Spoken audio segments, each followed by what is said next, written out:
Ampliando a capacidade, começaram as obras de construção de novas gavetas no maior cemitério da capital. A expectativa é que a construção das gavetas seja concluída em 5 meses e que depois de prontas elas ajudem a diminuir o déficit de vagas nos cemitérios de Florianópolis, que hoje chega a 40 mil. Combate à dengue e vacinas contra a doença já estão disponíveis nas clínicas particulares de Florianópolis. Para ficar protegido é preciso gastar cerca de R$250. O reflexo que não chegou ao consumidor final, apesar do reajuste do governo para menos, o preço do gás natural veicular continua aumentando nos postos de combustíveis. É que na contramão do aumento nas bombas, a Companhia de Gás de Santa Catarina fez justamente o contrário, reduziu as tarifas por causa da queda no preço do petróleo. Desde meados de julho, o gás natural está saindo 17% mais barato para a indústria, 12% a menos para o comércio e 9% mais em conta para as residências. Tem ainda as notícias do futebol. A rodada do fim de semana terminou com a saída de 2 técnicos. No Avaí, Silas foi demitido pela diretoria. Já no Figueirense, Argel pediu afastamento. E a neve que voltou à Serra Catarinense para a alegria de moradores e turistas de Urubici.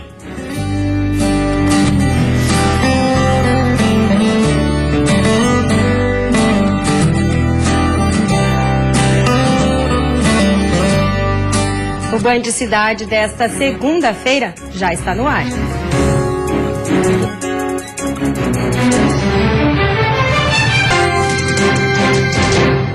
Olá, boa noite. Olá, boa noite. Começaram hoje as obras de construção das novas gavetas do cemitério do Itacurubi, em Florianópolis. A medida ajudará a reduzir o déficit de vagas nos cemitérios da capital. A empresa responsável pela obra começou hoje a medir a área onde serão construídas as novas gavetas. Atualmente existe no cemitério São Francisco de Assis, no bairro Itacurubi, 738 gavetas públicas. A partir do momento que essas gavetas estiverem prontas, a gente vai ter aí em torno de 366 vagas para sepultamento. A expectativa é que a construção das gavetas seja concluída em 5 meses e que depois de prontas elas ajudem a diminuir o déficit de vagas nos cemitérios de Florianópolis, que hoje chega a 40 mil. Um levantamento das sepulturas também está sendo feito para amenizar o problema. O objetivo é averiguar os túmulos aparentemente abandonados e notificar os familiares. Lançar em edital essas famílias, né, que possuem esses jazigos aqui, que estão abandonados, para que essas famílias regularizem a situação desses terrenos. Caso isso não seja feito, o município vai estudar uma forma de fazer o desaforamento, né, que seria a desapropriação desses terrenos para a liberação de possíveis vagas. Hoje, o maior cemitério do estado está lotado. Somente familiares que já possuem sepultura no local conseguem fazer o enterro. Os demais precisam contar com a sorte. Mês a mês a gente faz um levantamento das gavetas que estão com prazo de decomposição do corpo vencidos, tá? Caso haja gavetas durante o mês liberadas, né, nós fazemos os sepultamentos nessas gavetas. Agentes da Guarda Municipal de Florianópolis estão realizando um curso para voltar a usar armas nas ruas. Há cerca de 2 meses, sem armamento, a Guarda Municipal de Florianópolis chegou a ficar afastada do trabalho nas ruas. Alegando falta de treinamento, a Polícia Federal cancelou o convênio que mantinha com a Prefeitura da capital e deixou de ceder os equipamentos. Mas nesta segunda-feira, uma atividade iniciada por 140 agentes de trânsito pode devolver o porte de armas à Guarda Municipal. Aqui ao meu lado, o secretário de Segurança e Trânsito de Florianópolis. Nesses quase 60 dias, secretário, qual foi a função, né? Qual foi a situação dos agentes na capital? Não, na verdade não chegou a passar 50 dias, né? Foi assim que foi suspenso o convênio da Polícia Federal, levou uns 20 e poucos dias, a gente renovou o convênio com os 25 que estavam habilitados. Então, 25 entraram já em atividade normais. Em relação a esse curso, quais são as atividades previstas, quanto tempo ele deve durar, quem participa dele? São 140 guardas, vai até o dia 2 de setembro, são algumas aulas que ficaram faltando do curso inicial, que a Polícia Federal informou e foi a razão de suspender o convênio, de que estariam faltando algumas aulas com pistolas, de tiro de pistolas e arma de repetição. Para a Prefeitura, esse armamento ele é indispensável, secretário? É indispensável. Hoje a segurança pública você vai avaliar, os comerciantes mesmo podem informar a relevância do trabalho na área de segurança pública. É muito importante. Existe uma expectativa, então, para a conclusão desse curso e o retorno do porte de arma aos agentes? Dia 2 de setembro eles terminam o curso e certamente vão ser habilitados pela Polícia Federal. E a seguir começa amanhã a segunda etapa dos depoimentos dos acusados pelos ataques de 2014 no estado. E ainda, abastecer o carro com qualquer combustível está pesando cada vez mais no bolso dos consumidores.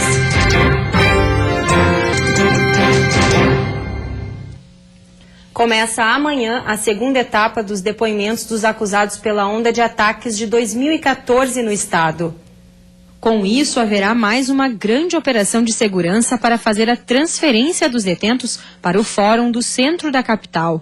A Justiça definiu que os depoimentos vão acontecer na terça e na quarta-feira, a partir das 9 horas da manhã. De acordo com a Justiça, mais de 40 presos devem ser ouvidos. Mas se não for possível ouvir todos os detentos nesta semana, o trabalho continuará nos dias 30 de agosto e 1º de setembro. No mês passado foram ouvidas 13 testemunhas de acusação. Outras 8 ainda prestarão depoimento através de cartas precatórias. De acordo com a Promotoria de Justiça, cerca de 20 acusados estão em prisões federais e serão interrogados por videoconferência. A expectativa da Justiça é que a sentença dos 62 acusados termine até o final do ano. Eles podem responder por organização criminosa e associação ao tráfico, mas há processos também por delito de incêndio e posse de material incendiário. E o trânsito será parcialmente interrompido amanhã em 2 pontos da BR-101 em São José, na Grande Florianópolis. Segundo a PRF, o motivo é a aferição dos radares instalados na rodovia. Às 10 horas da manhã, está previsto o fechamento da pista principal na altura do quilômetro 202. A partir das 11 horas, o tráfego será interrompido no sentido norte, na altura do quilômetro 211. A previsão é de que o bloqueio dure de 15 a 30 minutos em cada um dos sentidos da rodovia. A PRF pede que os motoristas reduzam a velocidade no local para evitar acidentes. Quem usa bastante o carro para se deslocar já percebeu. Está cada vez mais caro abastecer o carro com qualquer combustível. O problema fica ainda pior quando a concessionária reduz as tarifas, mas os descontos não chegam ao consumidor. Se o preço dos combustíveis convencionais está caro, quem não abastece com álcool ou gasolina está economizando, certo? Errado. No caso do gás natural veicular, os motoristas também reclamam. A gente roda muito, né? Então a diferença realmente é grande. A gente já usa o gás para economizar, porque usa muito para viajar, e isso dá diferença? É que na contramão do aumento nas bombas, a Companhia de Gás de Santa Catarina fez justamente o contrário, reduziu as tarifas por causa da queda no preço do petróleo. Desde meados de julho, o gás natural está saindo 17% mais barato para a indústria, 12% a menos para o comércio e 9% mais em conta para as residências. Só que nos postos de combustíveis da Grande Florianópolis, o desconto de 14% em média ainda não chegou ao consumidor. A SC Gás explica que não pode controlar os preços nos 33 postos que comercializam o GNV na região. Isso é uma deliberalidade, como nos demais combustíveis também, de cada estabelecimento e postos, né? O preço é livre. Mas em outras cidades do estado, a Agência Nacional do Petróleo já encontrou reflexos da mudança. E em vez dos R$ 2,19 cobrados na capital, o gás pode sair por menos de R$ 1,90. Como o preço é livre, cada região do estado de Santa Catarina vai se comportando e vai se ajustando na medida que vão avaliando essas contas, né? Já o PROCON alerta, os percentuais de desconto podem não ser tão altos, já que não foram computados impostos e a perda de um subsídio de 8% que o comércio de combustíveis recebia. O órgão de defesa do consumidor acompanha o caso e deve se reunir com a agência reguladora para definir uma recomendação aos postos. Eu tendo esses comparativos, a gente consegue analisar e saber se houve uma má-fé dos postos de combustíveis em aumentar o combustível para depois conceder o desconto. E depois do intervalo tem futebol. O Avaí perde na ressacada e a diretoria demite o técnico Silas. E o Figueirense perde no Scarpelli e o técnico Argel pede para sair.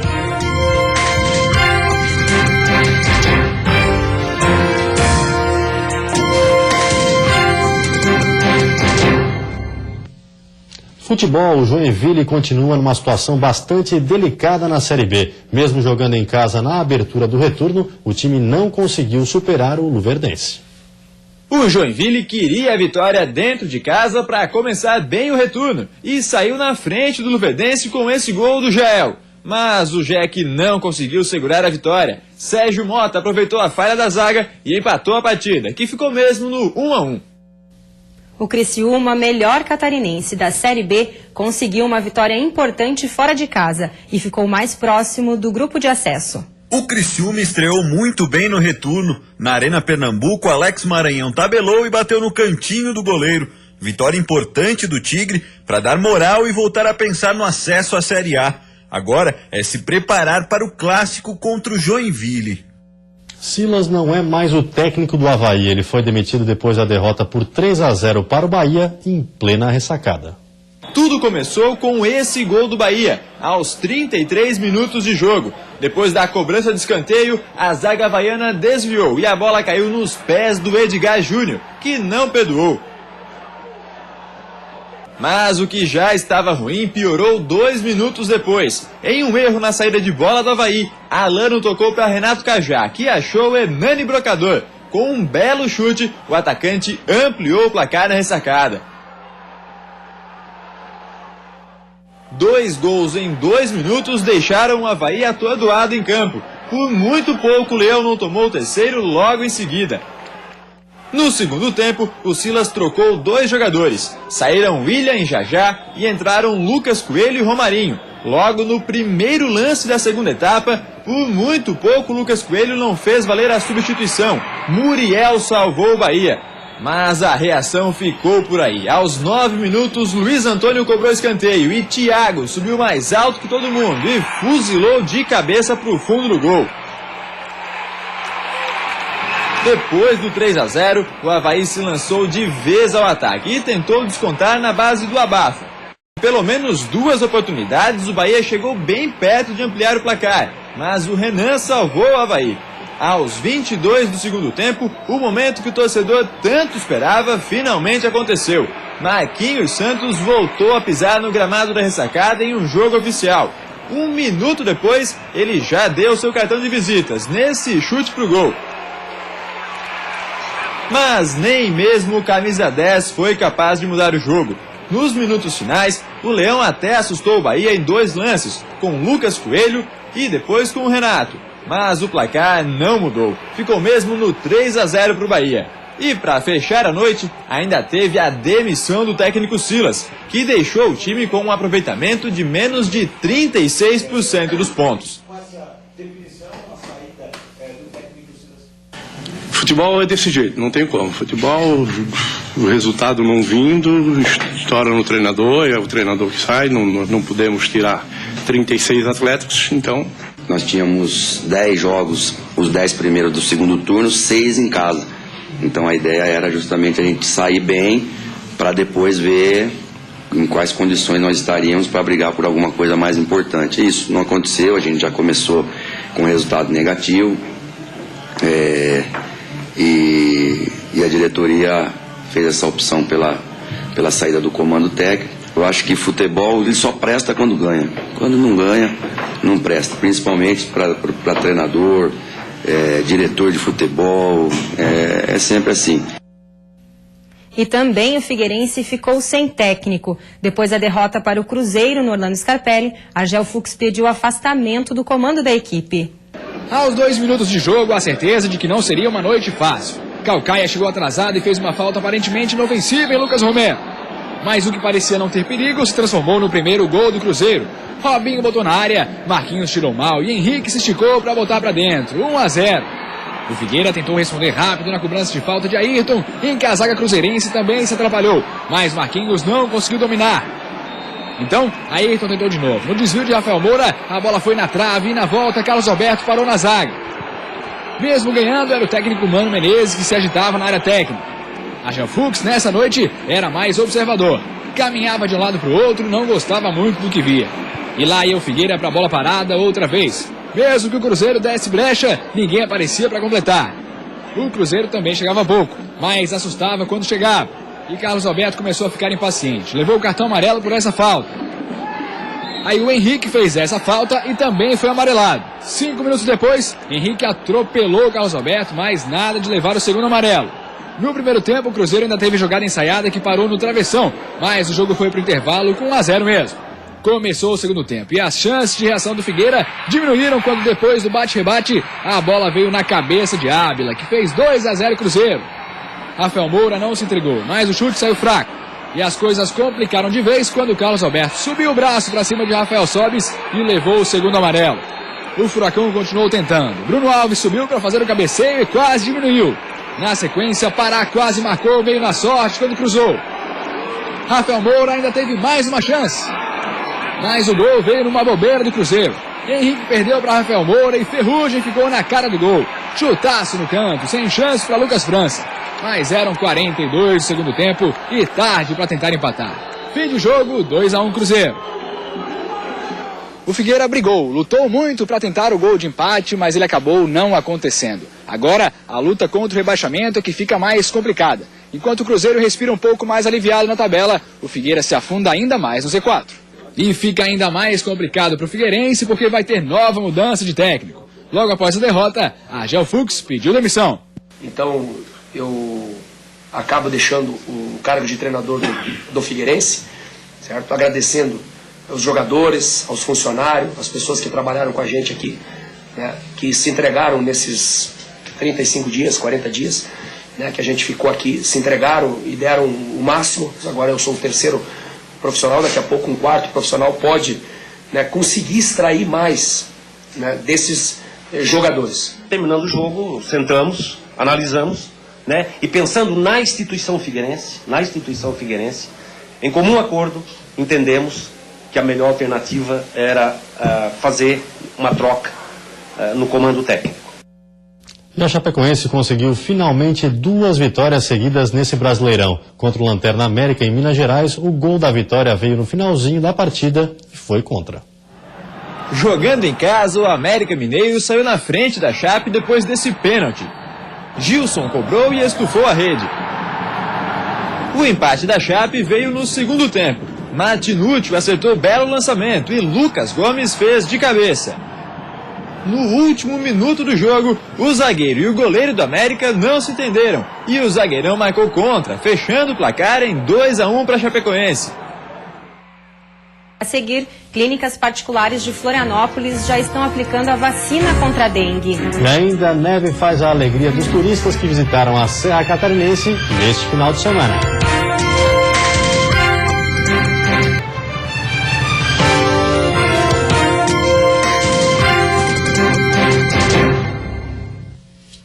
A neve voltou a encantar os turistas que visitaram a Serra Catarinense. Os flocos chegaram a se acumular e modificaram a paisagem. Quem vê essa paisagem custa acreditar que estamos no Brasil. Mas sim, aqui é o sul do Brasil. Seja bem-vindo a Urubici, Santa Catarina. No Morro da Igreja, são 196 quilômetros de Florianópolis e mais de 1.800 metros de altitude. A previsão apontava para 70% de chance de neve e, para a alegria dos turistas, ela chegou. Cada um aproveitou de um jeito. Os mais criativos fizeram bonecos. Desenvolvendo a técnica agora, né? A gente não tem know-how, quase nunca neva, tá desenvolvendo. Tem sempre aquela piadinha que Deus não manda neve, que a gente sabe fazer boneco, tentando melhorar, fazer um mais bacaninha. E até que o resultado ficou legal. Já este grupo de turistas partiu para a guerra de bolas de neve. Mas o que mais se viu foram fotos. todo mundo queria guardar um registro do momento. E é claro que as selfies não podiam ficar de fora. Era tanta neve que por alguns minutos o acesso ao morro da igreja foi bloqueado por motivo de segurança. Mas quem já estava lá em cima queria mesmo aproveitar. Nunca tinha presenciado nada igual. A gente é de Curitiba, uma terra fria também, mas igual a isso nunca tinha visto. Essa é a 8ª vez que neva em Santa Catarina, só em 2016. Eu sou catarinense, mas confesso que nunca havia presenciado o fenômeno. O que eu posso dizer é que a emoção compensa todo o frio. Mas para alguns, como o seu Dionei, não foi bem assim. Qual é a sensação de tocar na neve? É muito gelado.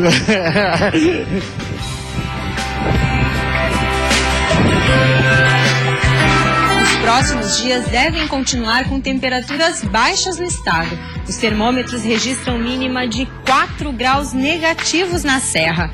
No oeste e no Planalto Norte, os termômetros marcam 0 grau ao amanhecer. No Vale do Itajaí, as temperaturas variam entre 1 e 10 graus. No sul, mínima de 5 e máxima de 11 graus. No litoral norte e na Grande Florianópolis, mínima de 7 e máximas de 12 e 14 graus.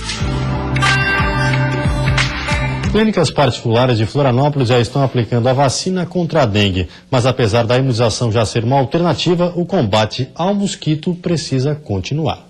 A Denguevaxia, única vacina com registro e liberação da Anvisa, já está disponível nas clínicas da capital.